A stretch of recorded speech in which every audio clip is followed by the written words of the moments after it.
All right. Very good evening to everyone who's joined our Wellness Wednesday session with Onsurity. This is your host Abhishek, and I'm back with another power-packed session with our speaker today, who is Healy Vora from Ahmedabad. And today's session is personally my favorite. Why? Because this is one topic that I think I have been personally looking forward to learn a lot about. Now, since our previous sessions have covered a lot of content about why is it important for one to actually go and look out for a therapist or a psychologist today. I think it's very important to know how any specific disorder like an anxiety disorder or a personality disorder can lead to certain off symptoms like panic and mania and definitely panic attacks.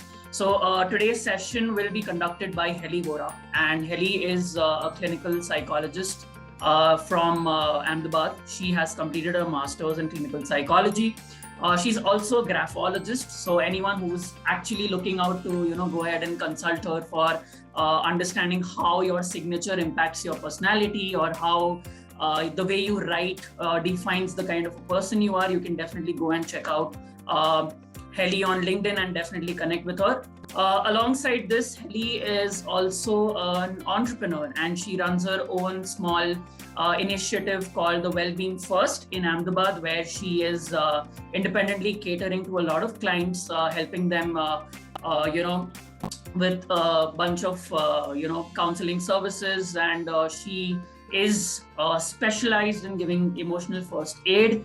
And it's a privilege to have you today, Healy, and really looking forward to our session with panic attacks today and how one can actually deal with it in workplace. Now, I think a lot of us who have been going to a psychologist know a lot of coping mechanisms for panic attacks, but these don't really cover what one should do when they're in an office scenario, right? So I think it's very important for one to know how you can tackle with the situation, especially when you're in front of a meeting, when you're attending a meeting or you're in an important conversation at the workplace, and it's very important for you to sort of look out for yourself there. So it's gonna be a great session. I wish and encourage all of you to please pay attention to what Healy has to talk to us about today.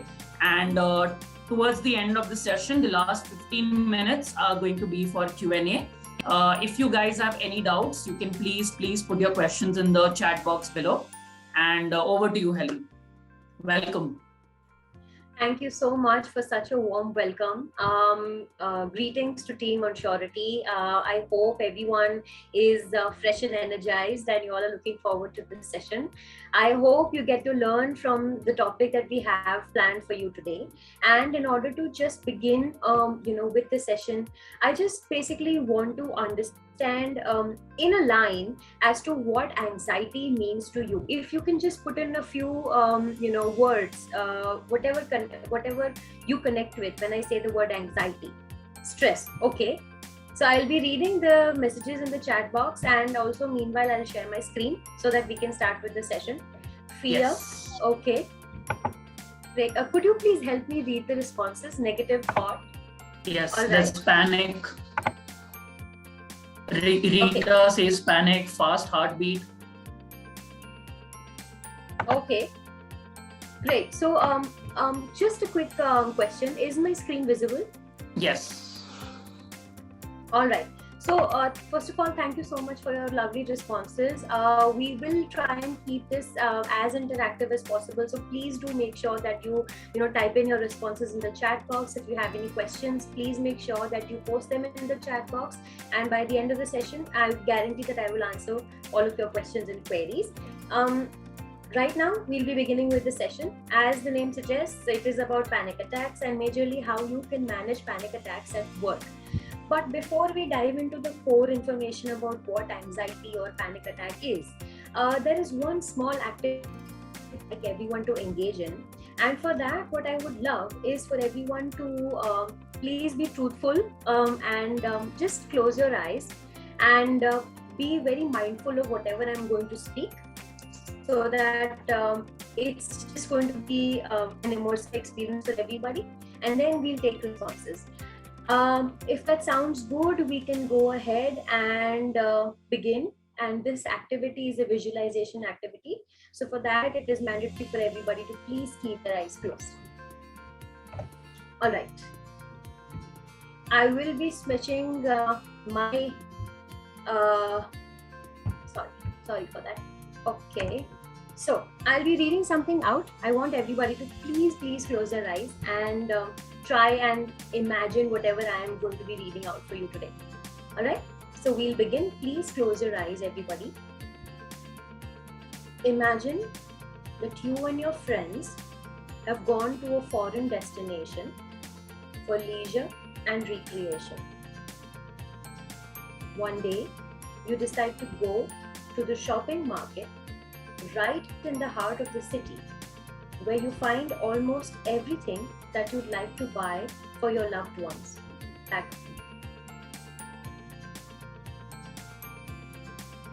You visit one of the stalls and put your wallet and travel documents aside, focusing on all the fancy clothing lying in front of you. One stall to the next, you are in complete awe of the items available. You pick up a cart to manage keeping all the picked out items in place, and you move forward. You spend a good 2 hours in the market, carefully picking out the items for your people at home. Upon reaching the billing counter, you notice that you don't have your wallet and travel documents with you. You try to ask around, but none of the people with you have seen it. You look around all the stalls, but the wallet is nowhere to be found. What are the thoughts coming to your mind? Try and focus to understand the kind of feelings that you have at the moment.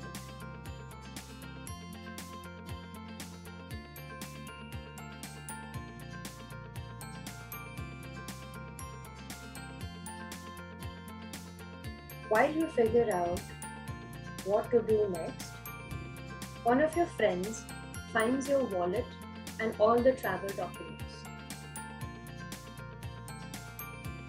You ask her where she found it and thank her for her help.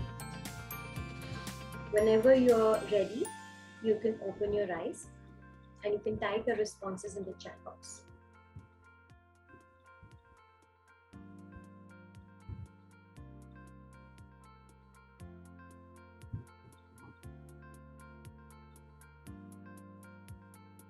Thankful.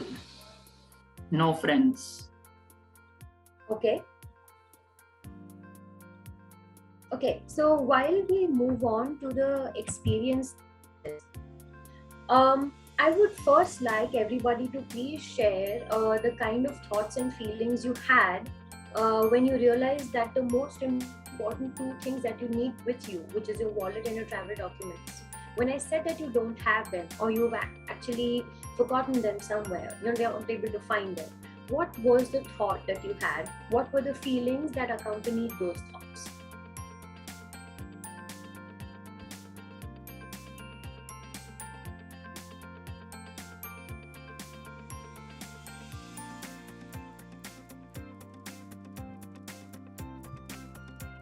Acceptance of the fact and be okay with it, and I have my phone. Okay. Get into a panic mode. Panic and stress, worried, stressed, tensed, Okay. Mm-hmm. restlessness, Panic, stress, restlessness, searching frantically for the documents. searching frantically, yes, all right.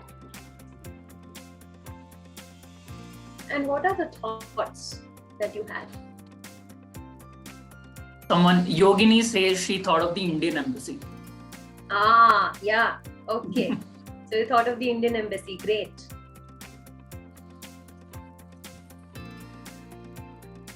Any other responses? Anything else?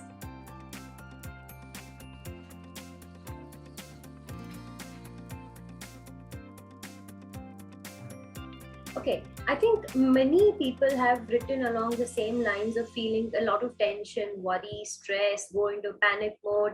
There are a few who mentioned that, okay, chalo, what to do next? You're looking at a solution. Like somebody said that, thinking of Indian embassy. So that's also something which we might have. But since most of us have, experienced this tension, worry, stress, even go into panic mode, these are all experiences that you have had just by a mere script that I read out. If we were to deal with something like this in our life, okay, let's say tomorrow you face such a situation, chances are that what you're feeling today in this webinar, what you feel in your real life is going to be double in terms of intensity, right? So now, how exactly does this come around? See, all of us basically have continuous thoughts, right? And the way we look at certain situations, the way we perceive those situations leads us to behave in a certain way or respond to that situation in a certain way. So anxiety is actually our body's way of responding to a situation that seems intense or that may seem intense. Now, this situation that we took in the script was actually quite intense if you look at it. And all of the feelings that you have mentioned in the chat box also, if not dealt with, can lead to anxiety. And it is actual or anticipated fear and is accompanied by overthinking. So now when we usually go into this anxious state of mind, we tend to think about a lot of other things that may go wrong. Like if I don't find my travel documents, what exactly will I do? How will I find my way back home? How exactly will I make sure that I have my visa in place? So these are the kind of thoughts that usually get accompanied, and that's what leads to anxiety. Now, when this anxiety is not, it leads to a panic attack. Now, what I mean by a panic attack? Panic attacks are episodes of extreme fear that come with or without a reason. In this script, like you just experienced, there was a certain reason that caused you to have this kind of panic or anxious state of mind. But when somebody experiences a panic attack, sometimes it might come without any reason. It might just be because of some past experience, and sometimes it might not even be linked to a past experience. It might just occur to you. But what does a panic attack do to you? It leads to physiological changes in the body. Now, right now, if you're listening to me with a calm state of mind, your heartbeat is at a certain pace. But when you feel anxious or when you feel scared, your heartbeat tends to go up. That's an example of a physiological change. And that leads us to experience certain symptoms when it comes to a panic attack. Those symptoms can seem very, very similar to a heart attack, which is why people tend to complain that something is severely wrong with my body and I need to be rushed to the hospital. But if it's a panic attack, your reports will not show any significant diagnosis. So let's learn a little bit more about panic attacks and what could possibly cause panic attacks at work. Now, being working professionals, we are kind of used to having a lot of stress, right? We are used to the fact that we are going to have deadlines. We're going to be put in a situation where we have to prove ourselves, or we have to work very hard in order to achieve something. So there's always this certain target that you have set for yourself or you are given from workplace, which might end up increasing the level of stress that you usually deal with. So one of the reasons that panic attacks could probably occur to you is already existing stress. Now, this stress could be related to work. This stress could be related to your personal life. Although all of us now have learned to keep a personal and professional boundary. I mean, we all know that, this is distinct. But there are times when certain situations, when they feel overwhelming, it kind of comes together. And that's when it creates havoc in our mind. So already existing stress is one. I think the point where you mentioned how both professional and personal life could, come out in one scenario, I think it has a lot to do with triggers, if I'm not wrong. Like, someone at a meeting or at a workplace could also be triggered with something that is connected to their personal life that could possibly cause a panic attack.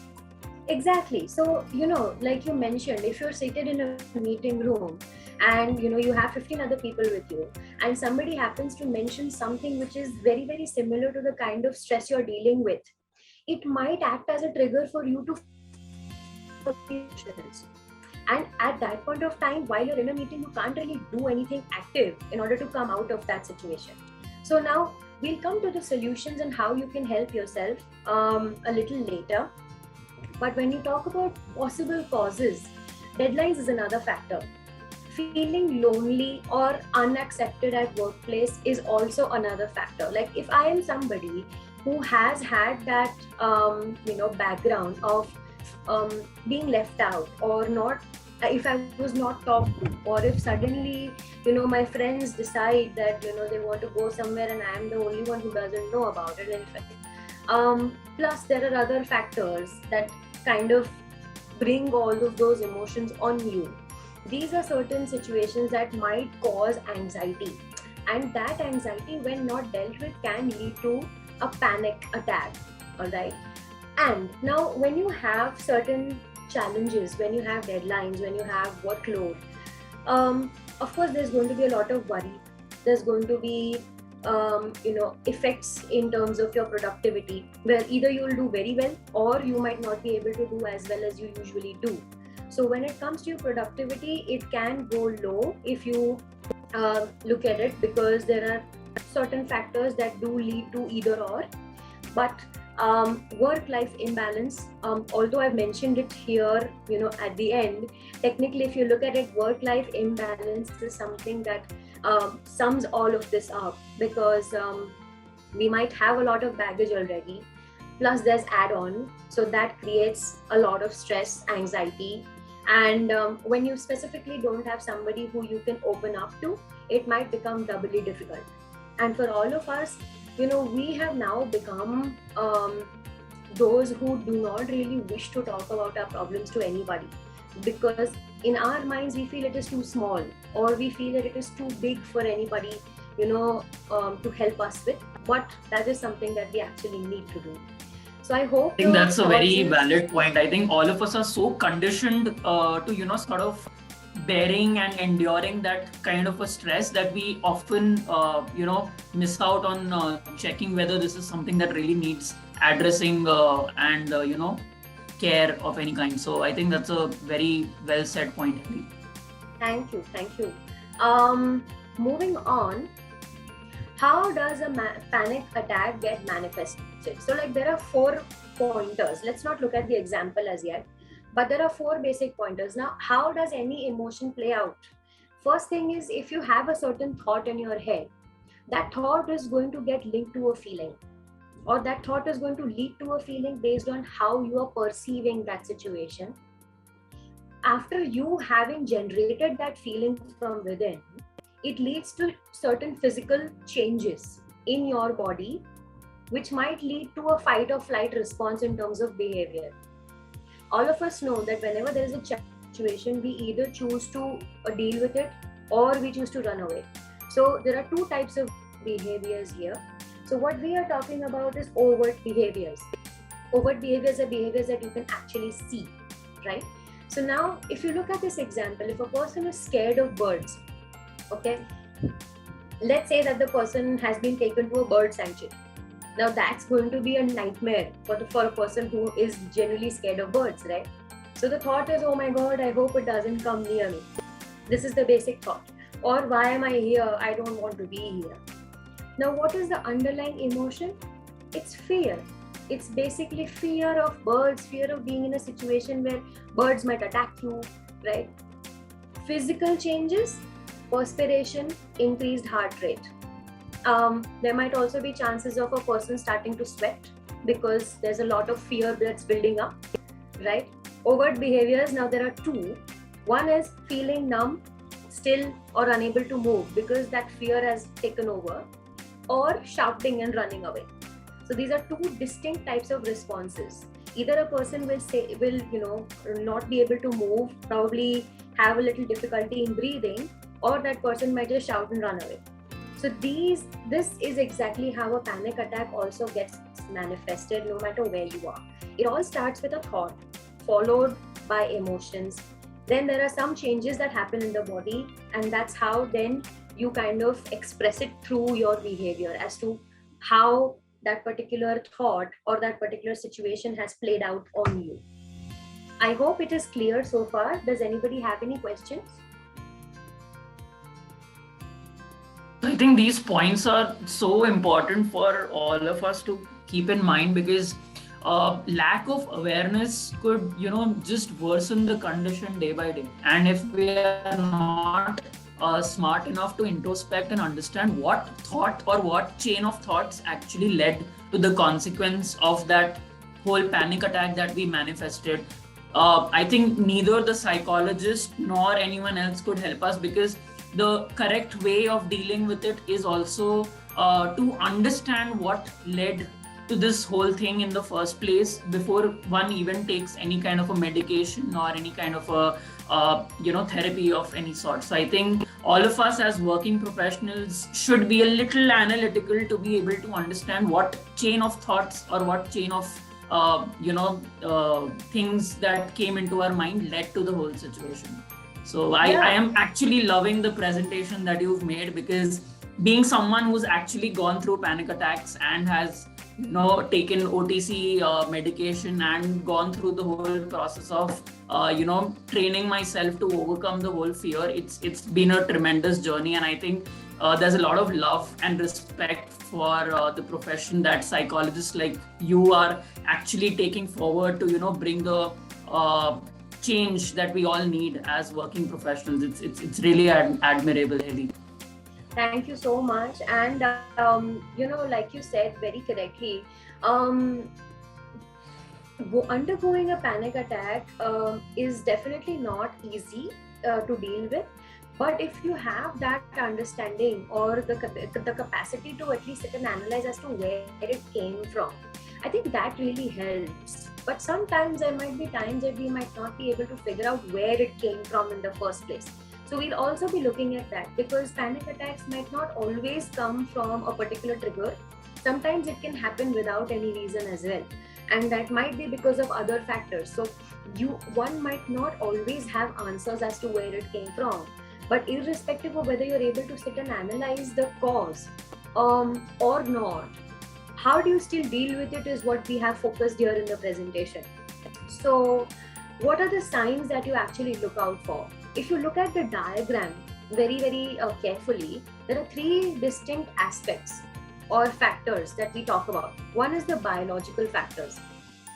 Speaking simply, these are changes within the body that happen while you technically are undergoing a panic attack, which is you might feel dizzy, you might feel like you're going to faint, there's racing heartbeat, feeling nauseous, there's sweating.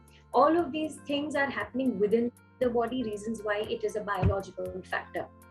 Second is psychological factors, wherein there's changes in perception. Now again, when it comes to the psychology, it's majorly to do with how you think and perceive things around you or situations around you. So when we talk about psychological factors, the way you perceive a situation in front of you is basically causing distress. And that distress might lead to excessive worry, fear of dying, feeling like choking, feeling like you may not be able to solve this problem, or feeling like you're incapable or you cannot do anything about it, your life is going to end, and you don't want that to happen. So there are a lot of thoughts overlapping, because of which it causes a lot of further distress. And the third one is the social factors. These are changes in interpersonal relationships. And to put it simply, interpersonal relationships are basically relationships that we have with people who are around us. And you might have friends at workplace, you might have really close connections with certain people who work with you. But when you experience something as intense as a panic attack, there might be chances that you feel embarrassed having gone through something like this in front of your colleagues, which might lead you to kind of drift away from your colleagues or speaking about your emotions or feelings. So a person might prefer to be alone. You might also end up drifting away from what you like to do, or drifting away from what you perceived as the potential trigger for your panic attack previously.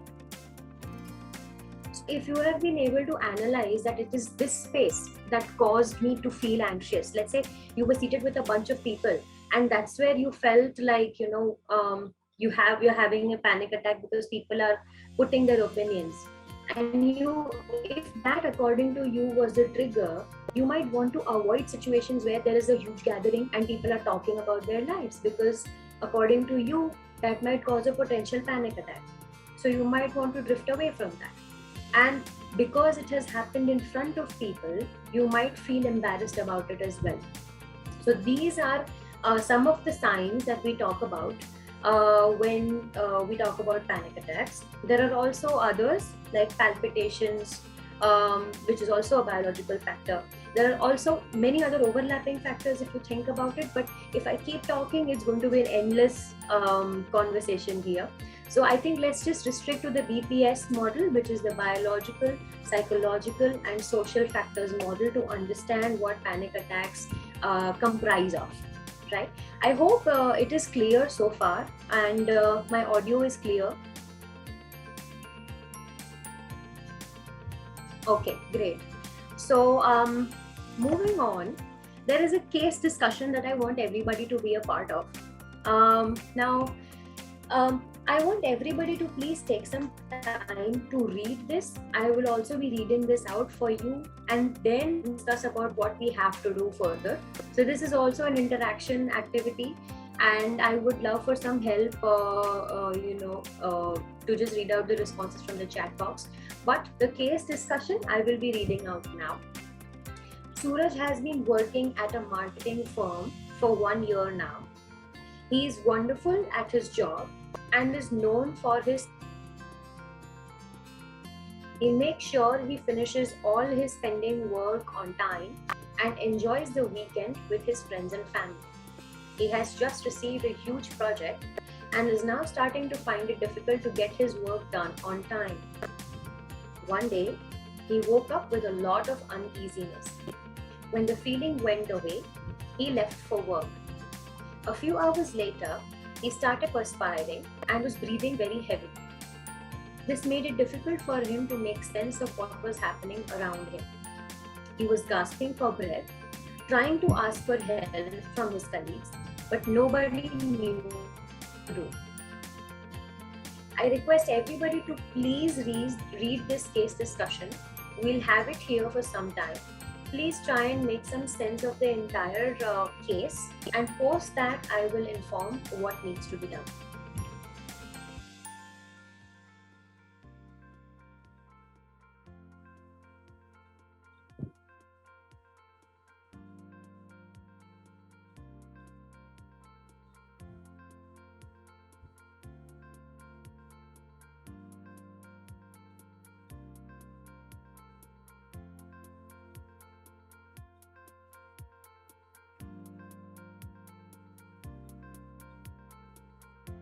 Okay, I think we've had a good amount of time for everyone to go over the case. Is it a good time to move on now? Yeah? All right. So, as per the case that we have seen, how can Suraj's colleagues help him to feel better? Why don't we have some responses in the chat box? Everybody read the case discussion. Everybody knew what has been mentioned. Now, how do we make sure, or if you imagine yourself to be a colleague of Suraj, how exactly do you feel you can help him feel better? Yogini says, I think we should let him speak his mind out, ask him to focus on his emotions and check the root cause. Okay. Talking to him, making him feel good. This is just a project, keep calm and get it done. Firstly, give him space to have some fresh air, relaxation, exercise, motivate him to do it, take him out of the workplace and keep calm. I think that's a very nice point where I think the environment could probably even be a big trouble. Yes, very well drafted points, I must say. It's really, really nice to see people already having a great deal of idea about this. Ritika has a very interesting point. She says we should take him to a breakout area. Now I'm trying to understand in which city do we have a very nice breakout area?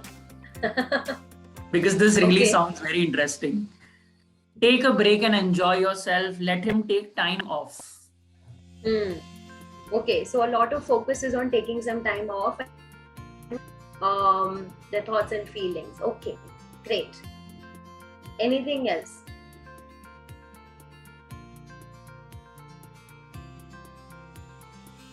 Don't leave him alone. Keep him engaging. Engage in some other conversation in a different environment. Okay.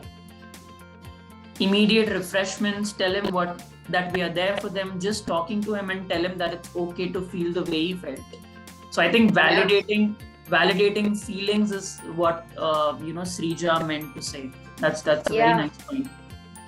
Yes, validating feelings, also kind of making the person feel comfortable around feeling whatever they are feeling, and you making sure that you're there for them, even if it is just mere presence.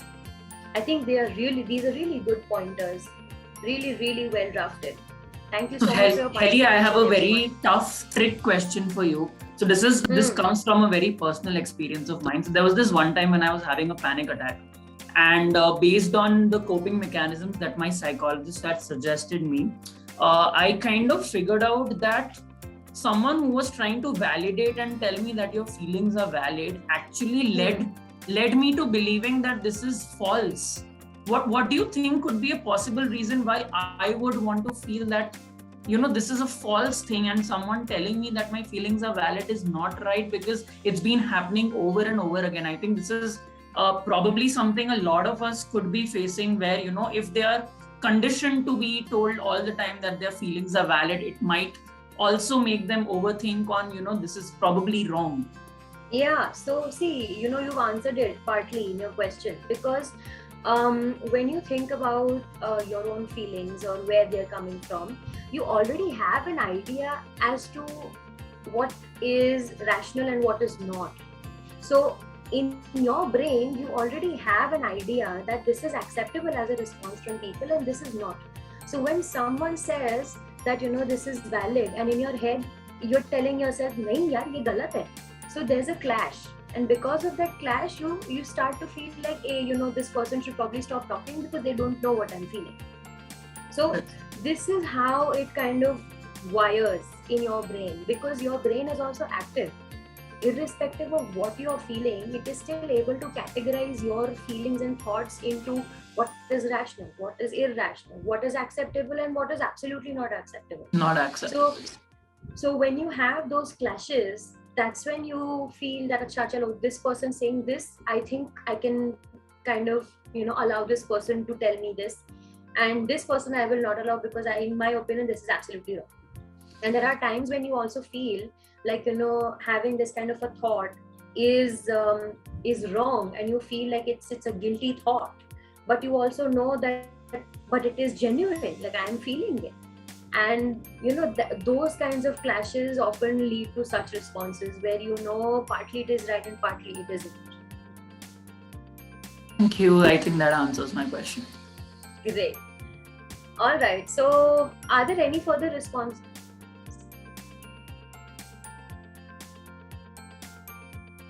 We have Edwin who says, tell him that he does not have any pathological issues. Remind him of his past achievements where he accomplished something at workplace. Okay, so that's basically helping the person boost their self-confidence a bit at a time when it has taken a dip. Great. All right. So while we're on this subject, what to do during or after a panic attack? Okay, leading as per the case discussion that we had, if you look at the image very closely, it is one person, it is actually two people helping one person to come to a certain level, right? Now, what exactly do you do to help others? I will be discussing all of these. So when we talk about socio-emotional support, it sounds like a very heavy-duty word, but if we just break it up, social support. Socio is basically social support. what is the kind of social support that you provide to an individual? It might be in terms of offering them to open up about their feelings, maybe comforting them, to just maybe sit with them or make them lie down if they're available, giving that person some water, right? These are all small gestures or small ways in which you make that person understand that you're there for them. So that's social support. Emotional support is majorly to do with understanding what they are feeling, right? So that's socio-emotional support. So you might ask relevant questions as to why is it that you feel this way, why is it that you think this way, and that's of course at a time when the person is in a state to talk. If that person is having an attack and if you're trying to speak to them, it might not be helpful at all. So this is something that you have to be very mindful of in terms of timing. Number 2 is deep breathing techniques. This you can do during and after a panic attack, and these are small these are small techniques that we can do even right now or even every day in our lives, wherein you just take 5 mindful inhalations, deep inhalations. You take your inhalation and count till 5, fill up your lungs with all that oxygen, and then breathe out through your mouth until 8 counts. So that's a very good deep breathing technique wherein you are becoming a little more mindful of your own breath. So what it does is it serves 2 things. It helps you calm down because it is taking your mind away from all the havoc that's in your mind. And number 2, because of the deep breathing, it reduces your heart rate. It allows it to come to a regular count. Okay. Number 3 is comfort through senses. Now we have sense organs, correct? So what we do call, it's a 5, 4, 3, 2, 1 technique. So you look at 5 things that you can, let's say, see, 4 things that you can smell, 3 things that you can listen to, 2 things that you can taste, and 1 thing that you can touch.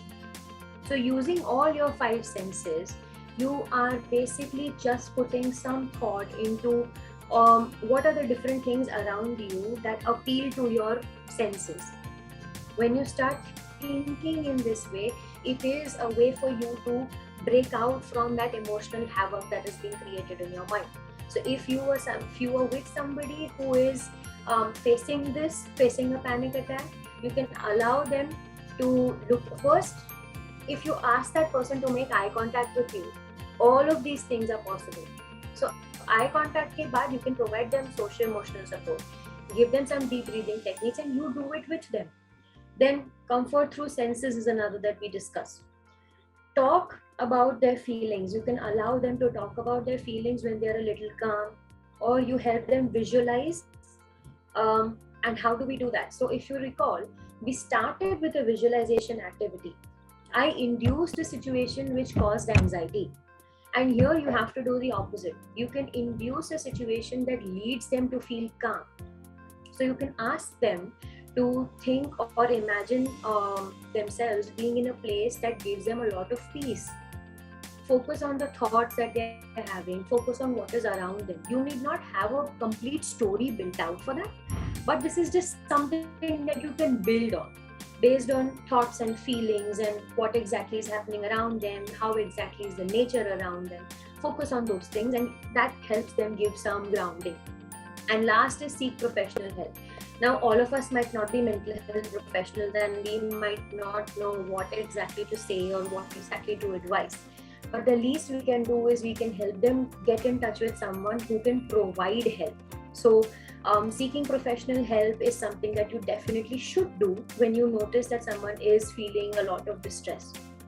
Now, we've talked about in a situation, in a situation where, say, I'm doing the 5, 4, 3, 2, 1 exercise, and the environment does not feel safe.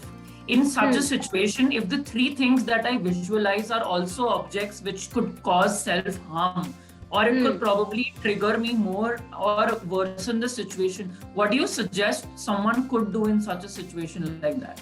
Where I say that, I don't have professional help around me, and this activity is a great mechanism, but then, I happen to see something that triggered me more. Yeah. So see, in that case, what you can ask the person to do is just feel your fingers. That's also sense, right? What you can do is you can ask them to kind of pinch their fingers like this, their tips like this, and keep a count. Okay, all 5. And you can do that for each part. And you continue breathing. That's also something that can be done if you don't want to engage into a 5, 4, 3, 2, 1 technique. But these are just small ways in which you can break down all of your emotional thoughts and come down to a level where you can actually make some sense of it, or you can allow yourself to think about something else. Does that answer your question? Yes, thank you. Okay, great. So now that we've talked about what we can do to help others, it is time that we also talk about how we can help ourselves, right? So following other pointers that we need to take care of when we want to help ourselves during or after a panic attack. One is giving yourself some peace. So in the previous slide, we learned that if we are with somebody who's feeling a certain way, we help them visualize. Giving yourself peace would also mean that you close your eyes, continue your breathing, and think of a place that gives you peace. Like personally speaking, for me, if I go to a beach, that's very peaceful for me. And what are the things that appeal to me? Maybe the breeze, maybe the sound of the waves, maybe just the peace and quiet, maybe the texture of the sand. So all of those things that bring you some peace, visualize them. Sit, breathe, and visualize them. Number 2 is journaling. Journaling basically means writing down about your thoughts and feelings as they come to you. Now, it might be difficult for you to do it at that very moment. But if you think that, okay, maybe this is the time that it might actually begin, if you start writing about it, it might help you calm down a little faster than usual. Or if you're doing it after a panic attack, it might just help you give a sense of calm once it is done. Because you do not want to live with that embarrassment that you had something like this or you experienced something like this. Third is expressing through color. Now, this is not something that a lot of people know about, but if you notice, if you look at, let's say, if this presentation was a complete black and white presentation, would it appeal to you? Just a quick question. A presentation that's black and white is most likely to not appeal to people because it is not visually pleasing. Similarly, when you take up a particular material or when you take up a certain drawing wherein you can color that particular design and eventually have a design which is fully colorful based on your own self-care activity, then that is also going to make you feel good, because end of the day, what looked like a black and white design at first now has color. Just like a black and white presentation versus a colorful presentation and the kind of impact it might have. Similarly, colors basically help you calm down. It is something that one must try. So if you've not tried that, I would highly recommend that you pick up certain designs and sit in color. That's really good as a self-care exercise on a daily basis. Next is spending some time with nature. Now, if let's say you've had a panic attack in a meeting room, all right, now you cannot escape a meeting room, but if you can, then if you have a space in your office wherein you can have some grounding, like if there's some lawn or even if it's a small lawn, if there's no lawn, please go near the trees or the plants and spend some time there. Feel the texture of the leaf, feel the texture of the trunk. Just look at the entire body of that particular plant or tree. Spend some time there and come back and do your deep breathing. Deep breathing techniques work wonderfully well. And just like we discussed about the 5, 4, 3, 2, 1 technique, that can also be applied here, which is comfort through senses again. So all of these tips and strategies are basically to help you manage your state of mind during or after a panic attack. So I hope all of this has been clear so far. If there are any questions, I encourage everyone to please put them in the chat box so that we can probably help you further. Moving on, if you have anything to share you may please go ahead and ask me your questions, your queries. If you have anything else to probably ask for help for, please go ahead. I will be more than happy to help you. I think now is the time that I will stop sharing my screen so that I can have a little bit more of interaction. Yeah. All right. So just before we, sort of quickly jump into the Q&A, for everyone here, I have put the details of Healy's Instagram page on the chat here, which is wellbeing_first. Please go check it out for, her content updates. You can DM her if you want to take any sort of a session with her. And I have also mentioned her email ID if you wish to, sort of introduce her services to your organization and make sure that others in your team members are also aware about the great skills that you should have, to have a better well-being for yourself. Please feel free to email her and DM her on Instagram. And that was a wonderful session, Healy. Now we'll quickly go to the question and answers. We have Guneet asking why I have never had a panic attack. I mean, is it a thing specific to a lifestyle or a person? Okay, so to answer your question, Guneet, not everybody is going to have a panic attack. We've learned about this just so that in case you happen to feel something similar, you know what to label it as. But if you're somebody who has not experienced something like this, it might just majorly mean that you have a better coping mechanism. You have a better way of dealing with stress. That doesn't mean that a person who is experiencing this does not have a good coping mechanism. It just means that it sometimes becomes a little too overbearing for them to do something actively. So if you've not experienced a panic attack, it's completely fine. So it does not have anything to do with your lifestyle.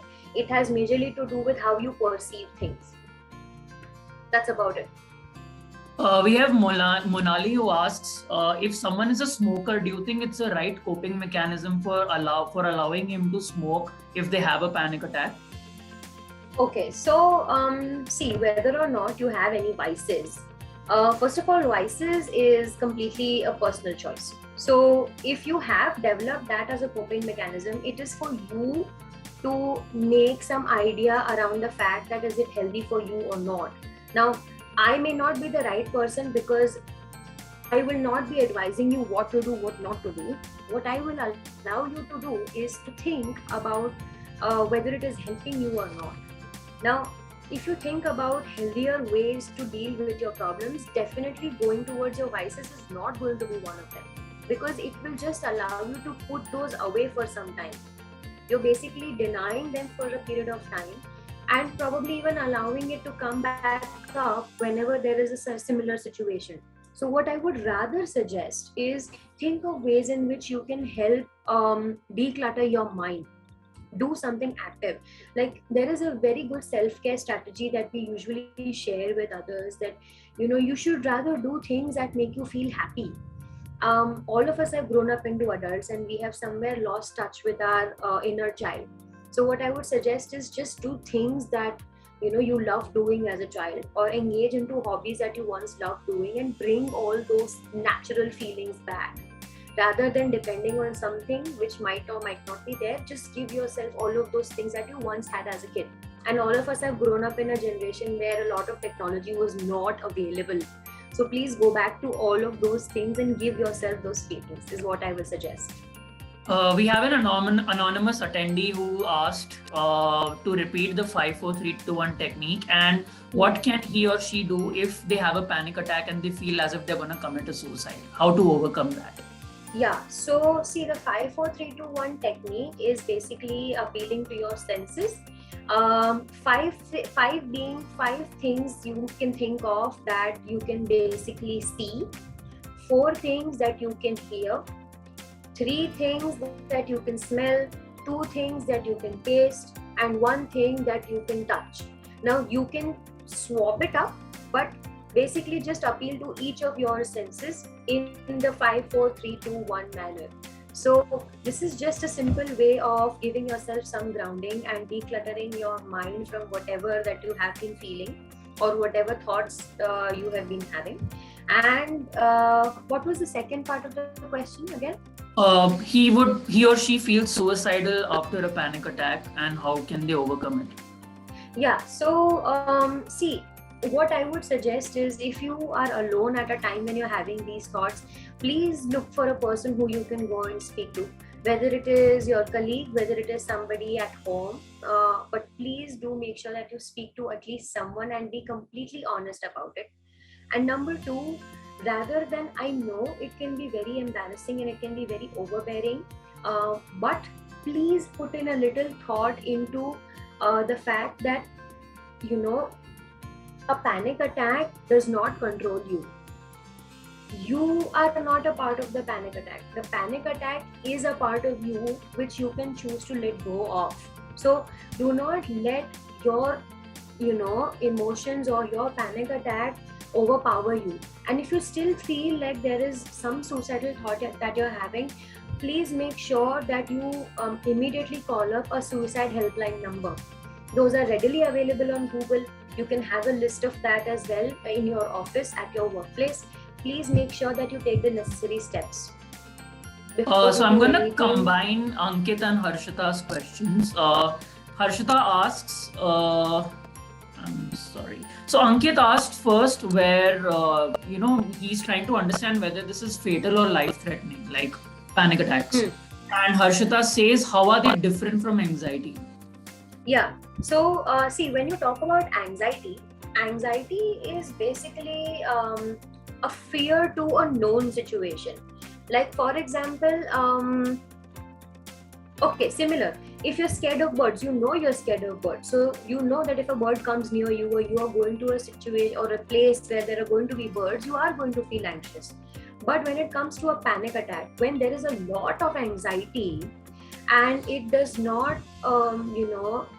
come down, even if you're trying too hard, and if it manifests into a panic attack, you will feel a lot of other signs and symptoms that we talked about in the BPS part of the presentation. So panic attacks are largely, they occur with or without a trigger, and they last for a few minutes, seconds to minutes. But when you ask about whether it is life-threatening or fatal, no, it is not. It might feel like that, but it is genuinely not. So what we suggest is that you don't fight what you're feeling, rather just stay in that feeling for some time and allow it to pass, because it is going to go away. It is not life-threatening at all. You just need to learn some coping mechanism to make sure that you take care of yourself. We have a very interesting question from a doctor. It's Dr. Polly who asks, she wants to end a vicious cycle where, the panic attack episode is over, it passes, and then she tries to think and sit why it happened, and then she cannot figure out why it happened, and it makes her more anxious about it. Yeah, so that is something that usually happens because our mind is very playful. So if you think of your mind as a 5-year-old child, a 5-year-old child is going to need something to keep it occupied, right? So your mind is going to probably search for reasons that it happened, and it's okay if you do that for a few minutes, but just make sure that you're not in that loop continuously, because panic attacks, putting it simply, is living in a state of fear that this will happen again. So rather than being in that constant state of fear where you feel like, no, I'm fearful of being in this state of fear, it's better to just be in this space where you feel like, okay, if this happens again, I think I will be able to handle it because I know what I can do. Sometimes if you want, you can also have a small piece of cloth with yourself which you feel is a little calming for you. Like, for example, silk or satin, these are soft materials. If you want, you can keep a piece of that with you for times that you feel a lot of anxiety, and if you feel like your thoughts are becoming a little too much. So it's just something to help you calm down and not go into the entire loop again. If you feel like you are going into a loop, just try journaling, just try thinking and writing about it. And then once you finish, make sure that you're not reading it again. Just let it go. That's something that you can do. We have Ravinder asking, is panic attack a psychiatric problem? What happens if it continues for 2 to 3 days? Okay, so for any so panic attacks are basically a form of a disorder. Okay, it comes into categorization of a panic disorder. Now, for anything to be diagnosed as a disorder, all psychologists follow symptomatic criteria from the DSM, which is Diagnostic and Statistical Manual. So if you tell me that if it continues for 2 to 3 days, can I consider it like that? Then I would say no. First, if you feel something like this, seek professional help and let that professional decide whether or not you need to, undergo some kind of testing in order to understand whether you have it or not. So self-diagnosis se acha hai, allow a professional to do it for you. Don't think that, see, it's funny because all psychological disorders, if you read them, if you even Google them, you'll feel, oh my God, I have all of them. But it's not that. So let the professional decide and help you diagnose if there's anything. If not, please self-diagnosis mat kariye. It will only create a lot of, unnecessary fear in you, which is not needed. We have Anuj asking every time he gets a panic attack due to a loved one ignoring him, which is, I think, specifically related to an interpersonal connection. What do you think he can do in such a case if he gets a panic attack, like due to a personal relation issue? Okay, so see, if the cause has been identified, you might want to think about what you can do to make yourself feel better rather than allowing yourself to, move into that anxious state of mind. See, no matter what the situation or how difficult it is, if you give your mind this switch that, you know what, it's okay. People can be the way they want to be because I cannot change them. But what I can do is change my response towards them. It's as simple as that. See, you might not be able to control what people do or how they say things or what they say, but you have the power to choose what you can or how you can respond to those things. So if you feel like, you're being ignored, what are the things that you can do to make yourself feel comfortable around it if it happens? Think of it like that. If you feel like ye insan mujhe bhav nahi de raha hai, this person is not talking about me or not talking to me, what do I do about it? That's only going to worsen the situation because you're not giving yourself that space कि मैं भी कुछ कर सकता हूँ या कर सकती हूँ. So it's just about a small switch that you might want to introduce in your mind and check for yourself if that works. I think that brings us to the last question of the session. We have a participant who asked that, he changed his environment for a month and the old traumas came back even in the new place. So he wasn't able to identify what led to it and it did cause him panic attacks. What do you think he can do to improve the situation? Okay, so what I would suggest is, just go and seek help from a mental health professional. Reason being, there might be certain things that, might be unresolved. And once you resolve those things, I'm sure it won't really carry forward in your near future. So I think that's about it. Just seek professional help about this. Try and understand what exactly is causing it, if I am putting it in the right way. But just speak to a mental health professional and do the needful. I think that's about it. That is what I will say. Amazing. All right. Thank you so much, Healy. It was a wonderful session. Now, since everyone has asked their questions, I want to take time and ask my question too, because this is my favorite topic. Now, when it comes to panic attacks, I think I have been advised to do a lot of these coping mechanisms, right? From 5, 4, 3, 2, 1 exercises to holding ice cubes in hand and a lot of other little coping mechanisms. But then there was this one thing where, my psychologist suggested me to start counting backwards or start walking backwards because she kind of figured out that, there were a chain of thoughts that couldn't be broken, and doing something very difficult, which is like, walking backwards, could probably just rewire the whole brain or just break me off from the whole thought process. Why do you think this was something that was advised to me? However, I did, ask my psychologist for a question of this sort. But then due to some reasons, I did not get that answer. So I think probably you could just help me understand why or what could be the possible reason someone could be advised to do a very different coping mechanism than something which is very easy to do or something which is, advised to everyone. So see, a lot of suggestions that you receive from your mental health professionals are basically tailor-made. Okay, it's basically just to suit your needs.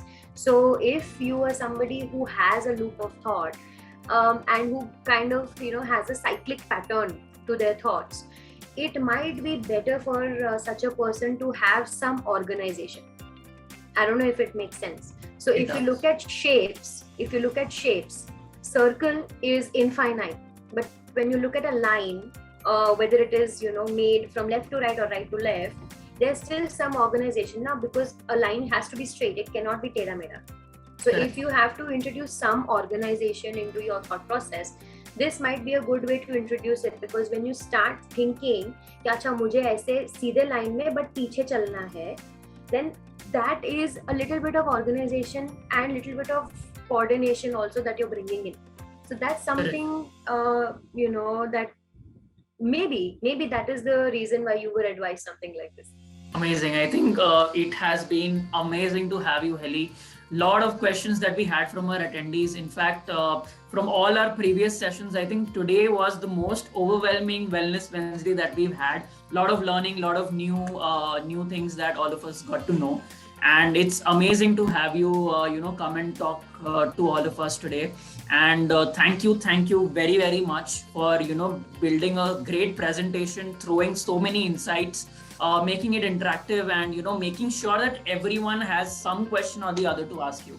So thank you very, very much, Healy, and it was a great evening. Thank you so much. I'm really happy to be a part of this opportunity as well. I think, like you said, if people have learned something from me, I have learned something from everyone as well. So it's always a give and take. And I would like to thank Onsurity as well for this wellness initiative and for being very, for bringing insightful, meaningful and practical live sessions and content for their members.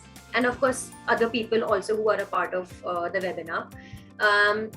We as a team, we are very glad that Onsurity is pioneering employee healthcare and wellness brand, and you are actively thinking of how you can make sure that your employees feel better and how they can sensitize themselves as well as others around this topic. And let's just hope that with all of these initiatives that we have collectively, we try to build a much more safe and secure, destigmatized nature in India, where people can openly talk about mental health.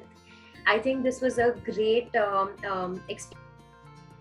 I hope everybody has been able to take away something meaningful from this.